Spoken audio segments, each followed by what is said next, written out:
ఈరోజు మనతో వచ్చరికి జై భారత్ నేషనల్ పార్టీ అధికార ప్రతినిధి చిరంజీవి నాయక్ గారు ఉన్నారు. సార్ నమస్తే సార్. నమస్తే జై భారత్ సార్. ఆంధ్రప్రదేశ్లో పోలింగ్ ముగిసింది, కౌంటింగ్ ముగిసింది. టీడీపీ, జనసేన, బీజేపీ అధికారంలోకి అయితే వచ్చాయి. ఇంకా వాళ్ళు ప్రమాణ స్వీకారం చేయకముందే ఆంధ్రప్రదేశ్లో వాళ్ళ కార్యకర్తలు ఎవరైతే ఉన్నారో ఆ వైసీపీ కార్యకర్తల్ని భయాందోళనకు గురి చేస్తున్నారు. సో దీని గురించి మీరు ఏం చెప్తారు? అంటే ఒకటండి, ఇప్పుడు ఆంధ్రప్రదేశ్లో ఎలక్షన్స్ అయిపోయినాయి, కూటమి విజయం సాధించింది, కానీ ఇంకా గవర్నమెంట్ ఏర్పడలేదు. ఇప్పటికైతే లా అండ్ ఆర్డర్ ప్రాబ్లం ఉంది కాబట్టి అక్కడక్కడ అల్లర్లు జరుగుతున్నాయి కాబట్టి దీన్ని కంట్రోల్ చేయాల్సిన బాధ్యత పోలీస్ మీద ఉంది. పోలీస్ పర్టికులర్లీ ఈసీ ఇంకా model code of conduct implementation result declare చేసింది, కానీ ఇంకో గవర్నమెంట్ ఫామ్ చేయాలి. ఇంకొక గవర్నమెంట్ ఫామ్ చేసేంత వరకు ఖచ్చితంగా లా అండ్ ఆర్డర్ అంతా సూపర్వైజ్ చేయాల్సింది గవర్నర్. ఈసీ ఉంది, ఇంకా మోడల్ కోడ్ ఆఫ్ కండక్ట్ ఇంకా ఆంధ్రప్రదేశ్ ఇంప్లిమెంటేషన్ రిజల్ట్ డిక్లేర్ చేశారు, కానీ అఫీషియల్గా ఇంకొక రిజల్ట్ డిక్లేర్ చేసిన తర్వాత ఇంకో ముఖ్యమంత్రి రాలేదు. అదర్వైజ్ ఇప్పుడు ఆపద్ధర్మ ముఖ్యమంత్రిగా ఉన్న జగన్మోహన్ రెడ్డి గారు ఏమైనా సలహాలు ఇవ్వాలి. సో ఇప్పుడు ఆపద్ధర్మ ముఖ్యమంత్రి జగన్మోహన్ రెడ్డి ఉన్నారు, గవర్నర్ ఉంటారు, ఈసీ ఉన్నారు. సో లా అండ్ ఆర్డర్ విషయంలో ఎవరో ఒకరు ప్రొయాక్టివ్ మెజర్ తీసుకుని వీటన్నిటిని ఆపే ప్రయత్నం చేయాలి కదా. జగన్మోహన్ రెడ్డి గారు ఎందుకు ఆపలేకపోతున్నారు? ఆయన చేతిలో ఏం లేదు, ఆపద్ధర్మ ముఖ్యమంత్రి ఆయన, అంతే. పవర్స్ ఉండవు. ఇంకో ముఖ్యమంత్రి వచ్చే వరకు జగన్మోహన్ రెడ్డి గారు ఆపద్ధర్మ ముఖ్యమంత్రిగా ఉంటారు, అంతే. ఇప్పుడు ఏదైనా లా అండ్ ఆర్డర్ ఇవన్నీ సూపర్వైజ్ చేయాల్సిన బాధ్యత ఈసీ మీద ఉంది. రిజల్ట్ డిక్లేర్ చేస్తారు. ఇంకొక కూటమి నుంచి ఎల్పీ లీడర్ని ఇంకా లెజిస్లేటివ్ పార్టీ లీడర్ని ఇంకా శాసనసభ పక్ష నేతగా ఇంకెవరిని ఎన్నుకోవాలా? వాళ్ళు పవన్ కళ్యాణ్ గారిని ఎన్నుకుంటారా, లోకేష్ గారిని ఎన్నుకుంటారా, లేకపోతే చంద్రబాబు గారిని ఎన్నుకుంటారా, ఎవరిని ఎన్నుకుంటారో తెలియదు. ఆంధ్రప్రదేశ్ ముఖ్యమంత్రి ఎవరనేది ఇంకా కూటమి గెలిచింది, కానీ కూటమి నుంచి ముఖ్యమంత్రి ఈయనని కూటమి నుంచి ఎవరు చెప్పాలా. ఇప్పుడు టీడీపీ నుంచి చూసుకుంటే ఇద్దరు ఉన్నారు యాస్పిరెంట్స్ గా, చంద్రబాబు గారు, పవన్ కళ్యాణ్ గారు, లోకేష్ గారు. తర్వాత మిత్రపక్షంగా ఉన్న పవన్ కళ్యాణ్ గారు ఉన్నారు.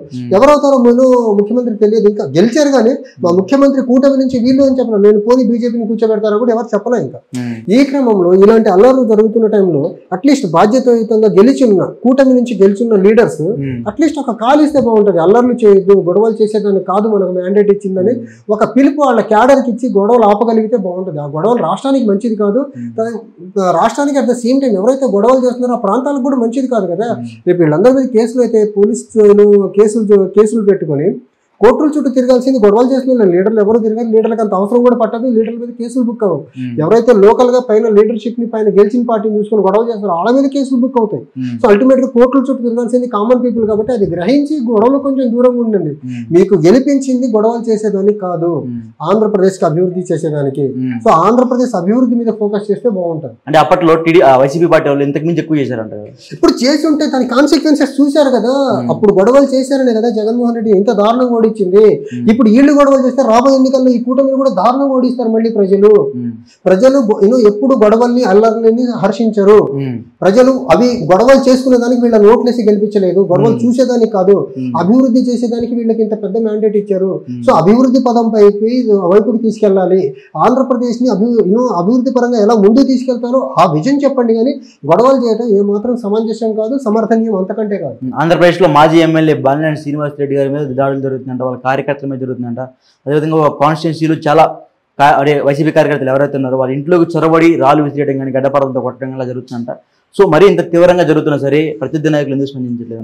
ఇప్పుడు కూటమి నుంచి ఎవరైతే గెలిచారో రెస్పాన్సిబుల్ కూటమి నాయకులు ఏమంటున్నారంటే, ఎవరు మాట్లాడలేదు కదా. కూటమి నాయకుడు ఏమంటున్నారంటే హింసాత్మక ఘటనలు మేమేం చేయమని వాళ్ళందరూ వాళ్ళు చెప్తున్నారు. బట్ సార్ చేసే వాళ్ళని ఆత్మనంగా చెప్పాలి కదా. ఇప్పుడు అపోజిషన్ వాళ్ళు ఏం చెప్తున్నారు, గెలిచిన పార్టీ వాళ్ళు అంటున్నారు. గెలిచిన పార్టీ లీడర్లు అట్లీస్ట్ మీరు ఒక కాల్ ఫర్ చేయండి, గొడవలు చేయొద్దని ఒక అపీల్ ఇవ్వండి, ఆగుతారు కదా. ఇందాక చూసి అక్కడ కొడాలని ఇంటి మీదకి కోడిగుడ్లు రాళ్ళు వేస్తున్నారు అనేసి సంబంధించిన కాదు. ఇప్పుడు కొడాలని అవన్నీ అలాంటి పనులు ఎన్నో మాట్లాడకూడని అన్పార్లమెంటరీ లాంగ్వేజ్ లో మాట్లాడారని కదా ఓడించింది. అంత బుద్ధి చెప్పిన తర్వాత ఇంకా ఆయన మీద మనం ప్రతీకారం తీర్చుకొని మళ్ళీ ఆయన హీరో చేయాల్సిన అవసరం ఏముంది? అలాంటి అల్లర్లు జరగటం వల్ల ఆయన మీద సింపతి పెరుగుతుంది. ఆయన చేసిన చెడంతా మర్చిపోయి అయ్యో పాపం మీద ఇలా చేస్తున్నారు మళ్ళీ సింపతి వస్తుంది.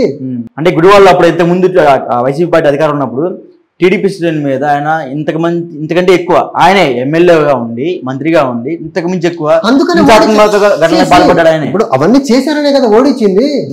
దానికి భిన్నంగా మీరేం చేస్తున్నారు? అవే చేస్తున్నారు కదా.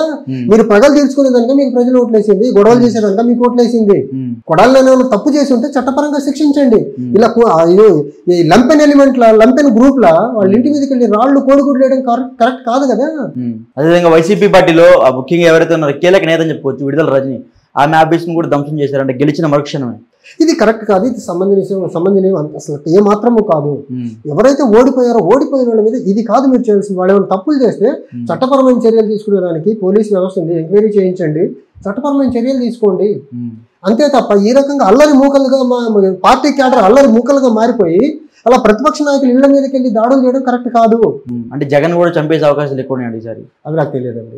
ఇంకా ప్రతిపక్ష నాయకులు ఇంత దాడి జరిగిన సరే వీళ్ళు స్పందిస్తారు అంటే వాళ్ళు ముందుగా చెప్పారు ఒకసారి మా వాళ్ళు ఏం చేయరని చెప్తే అయినా సరే ఇంకే దాడులు పాల్పడుతున్నారంటే వాళ్ళు ఏం చేయలేరు కదా. అప్పుడు పోలీస్ ఏం చేస్తుంది? నిద్రపోతున్నారా? పోలీస్ ఉంది కదా రాష్ట్రం, వాళ్ళు భయపడుతున్నారు. లా అండ్ ఆర్డర్ మెయింటైన్ చేయాల్సింది ఎవరు? పోలీసులే కదా. పోలీసులే కదా లా అండ్ ఆర్డర్ మెయింటైన్. సిగ్గు చేటు. డెమోక్రసీలో ఉన్నాము. మొన్న ఎలక్షన్ రిజల్ట్ రోజు నేను నర్సరావుపేట నుంచి మా ఇంటికి వస్తున్నా. డెమోక్రసీలో రిజల్ట్ డే రోజు ఇంత దయనీయమైన పరిస్థితి అంటే ఆ పల్నాడు జిల్లా అంతా 144 సెక్షన్ షాపులన్నీ క్లోజ్ అయినాయి. ఒక పక్క డెమోక్రసీ అంటారు, ఇంకో పక్క నిర్బంధం. చూడండి ఎంత ఎన్నో కాంట్రడిక్షన్, ఎంత పెక్యులియర్. డెమోక్రసీలో ఎలక్షన్ రిజల్ట్ డిక్లేర్ డే రోజు డిక్లేర్ అంతా 144 సెక్షన్ పెట్టి మీరు ఎలక్షన్ రిజల్ట్ డిక్లేర్ చేస్తున్నారంటే ఇది ప్రజాస్వామ్యం సరైన మార్గంలో వెళ్ళట్లేదని అర్థం అవ్వట్లేదా మీకు? నేను వస్తున్న దారి పొడవున 144 సెక్షన్. కనీసం ఒక వాటర్ బాటిల్ తీసుకుని వాటర్ తాగుదామంటే ఒక్క షాప్ ఓపెన్ లేదు తెలుసు. ఎంత దారుణమైన పరిస్థితి ఇది. ఇది మన ప్రజాస్వామ్యం యొక్క దౌర్భాగ్యం. ఇది సరిపోతున్న చందంగా ఇదన్నీ పోస్ట్ పోల్ జరిగిన వైలెన్స్ ని బేస్ చేసుకుని 144 సెక్షన్ విధించారు. ఈ రోజే పల్నాడు జిల్లా ఎస్పీ ఒక స్టేట్మెంట్ ఇచ్చారు. 1330 మందిని పల్నాడు జిల్లాలోనే అరెస్ట్ చేశారంట. ఎంత దారుణం ఇది. ఒక జిల్లాలోనే 1330 మందిని అరెస్ట్ చేశారంటే ఇంకా అరెస్ట్ కానోళ్ళు ఎంతమంది ఉంటారు ఆ జిల్లాలో? ఈ రకంగా రాష్ట్రం మొత్తం చూస్తుంటే జరిగిన ఎన్నికల్లో ఎంతమందిని అరెస్ట్ చేయాలి? ఈ రకంగా గొడవలు చేసుకుంటే ఆంధ్రప్రదేశ్ యొక్క law and order situation control చేయలేకపోతే బయట ఇన్వెస్టర్స్ కి, గ్లోబల్ ఇన్వెస్టర్స్ కి ఎలాంటి సందేశం వెళ్తుంది బయటికి? అసలు ముందుకు వస్తారా పెట్టుబడులు తీసుకొని? వీళ్ళకి అర్థం చేసుకోవట్లేదు. వీళ్ళకు లా అండ్ ఆర్డర్ కి maintenance of law and order తర్వాత ఇన్వెస్ట్మెంట్స్ రావడానికి చాలా ఎన్నో అవినాభావ సంబంధం ఉందనేది గ్రహించే పరిస్థితులు ఈ పార్టీ క్యాడర్స్ లేవు. దానివల్ల జరుగుతున్న గొడవలు ఇది. వీళ్ళకి ఏమాత్రం సెన్సిటివిటీ ఉండి ఉంటే గొడవలు చేయకుండా పీస్ఫుల్ గా ఉండి ఇప్పుడు వచ్చిన ఈ థంపింగ్ మెజారిటీని బేస్ చేసుకుని బెటర్ గా ఇన్వెస్టర్స్ తెప్పించి ఆంధ్రప్రదేశ్ లో ఇన్వెస్ట్మెంట్స్ పెట్టించి ఆంధ్రప్రదేశ్ ని అభివృద్ధి పరంగా ముందుకు తీసుకెళ్లే వాళ్ళకి వీళ్ళకి సెన్సిటివిటీ ఉన్నట్టు అనిపించట్లకు ఈ జరుగుతున్న పరిణామాలు గొడవలు చూస్తూ ఉంటాయి. ఓకే, అదేవిధంగా జక్కంపూడి రాజా అంటే మాజీ ఎమ్మెల్యే రాజానగరం. సో ఆయన ఏమంటున్నారంటే జగన్మోహన్ రెడ్డి గారు ఓడిపోవడానికి కేవలం అతని పక్కన ఆవరణలో ఎవరైతే ఉన్నారో అధికారులు వాళ్ళే కారణం అంట. ఏమైనా ఫండ్స్ కానీ ఏమన్నా అది కాక పనులు జరగాలన్నా సరే జగన్మోహన్ రెడ్డి దాకా తీసుకెళ్ళడానికి కూడా భయపడుతున్నారంట. ఇది ఎమ్మెల్యేలు అయ్యిండు కూడా. సో అలాంటప్పుడు ప్రజలకు ఎటువంటి న్యాయం జరుగుతుందంటారు? ఒకటండి, ప్రజాస్వామ్యంలో ఒకటైతే క్లియర్ అండి. చెప్పండి. ప్రజాస్వామ్యంలో ఒక వ్యక్తిని ఎమ్మెల్యేగాను లేకపోతే ఆ పార్టీ అభ్యర్థిని పార్టీ ప్రెసిడెంట్ ముఖ్యమంత్రిగా ఎన్నుకుంటారంటే మా బాధలు తీరుస్తున్నాడని, మమ్మల్ని కలిసి మా బాధలు వింటారని, లేకపోతే మా సమస్యలు తీరుస్తారని.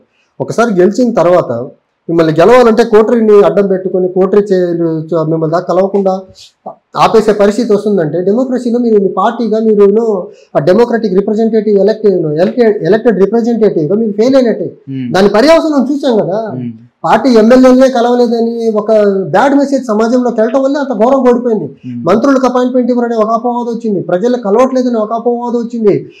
ఎక్కడికైనా బయటకు వచ్చిన పరదాలు కట్టుకొని వెళ్తున్నారు ప్రజల మధ్యలోకి, ప్రజల్ని కలిసేదానికి ఆస్కారం ఇవ్వట్లేదు. ఇంత అపవాదం రావడం వల్ల కదా ప్రజల్లో ఒక తీవ్రమైన వ్యతిరేకత పేరుకొనిపోయి ఘోరంగా ఓడిపోయింది. సో ప్రజలు ఎప్పుడైతే ఒక దానికి ఫిక్స్ అవుతారో, ప్రజాస్వామ్యబద్ధంగా ఈ పాలకుడు వెళ్ళట్లేదని ఫిక్స్ అవుతారో ఖచ్చితంగా ప్రజలకు తగిన రీతి ఎలక్షన్లు వచ్చినప్పుడు చెప్తారు.